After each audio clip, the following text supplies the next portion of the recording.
All right, we are back. The final two shows from last weekend's just wrestling blow up. And we're going to start with the Great American Bash. I'm going to give the show an Orange Cassidy thumbs up. It was okay. It was okay. Javon Evans and Jasper Troy was fine. You know, they have the rivalry going, and that's all well and cute, but this was not a Great American Bash match. No, this could have been done on NXT. Yeah, Jasper Troy losing another high-profile match, which is very weird. I know. It's like he's losing here, and then the Steel Girl, she's wrestling in Evolve now. So it's like, well, these are the LFG people. Yeah. So I don't know. Very strange. And yeah, Javon Evans won. Orange Cassidy thumbs down. Yeah, it's fine.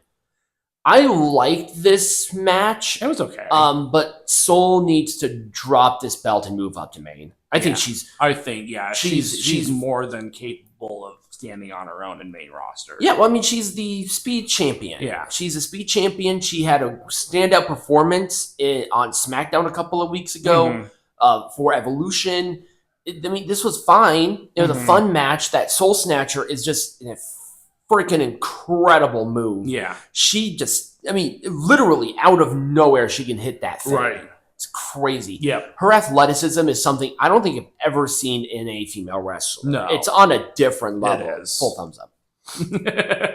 And will you refuse to pull out? I refuse to pull out of both, and preferably at the same time. I don't know how that would work, but I would make that work somehow.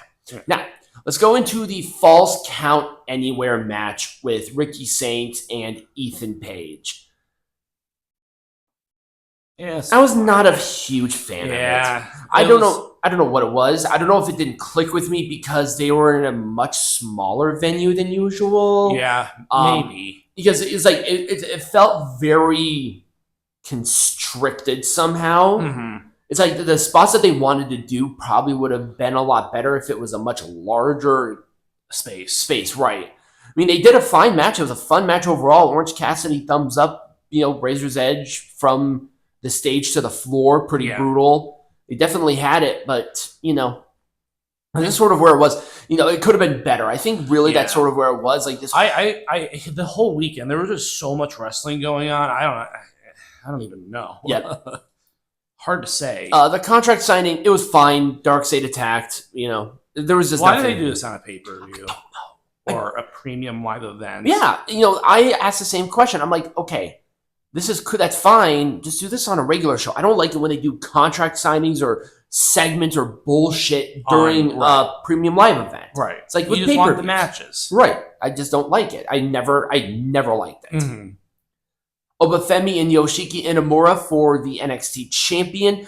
At first, I wasn't 100% about Yoshiki being in a main event position, but he did a very good job. Yeah, he did. I like Yoshiki. He has a very interesting moveset that works for him. The splash where he just like springs and springs and springs. He gets so much momentum. Right. It's crazy. The crowd was hot for this match. Oh, yeah. I liked that Yoshiki was fighting with honor where Josh Briggs was not. He was like, no, go for the pin now. I'm trying to help you. And Yoshiki's like, I don't want to win that way. And Oba won. And during the show, during NXT last week, Yoshiki will get another opportunity because of Josh Briggs' interferences. And Oba's like, yeah, you were screwed out of a fair fight. I want a fair fight with you.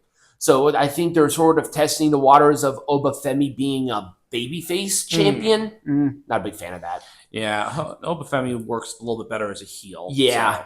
You know, I mean, maybe his range, I don't know. Give it a test, see what happens. Yeah. But, you know, I just think, you know, his presence just oozes more heel. Like the Emperor, the Ruler is not a babyface thing. That's a very heel thing, you know? So, yeah, I'm just sort of there. It's a full thumbs up match, but... Oh, yeah, that's definitely the best match of the night. Oh, yeah. I don't know why this... I mean, I don't know. I'm on the fence if this should have been the main event or not.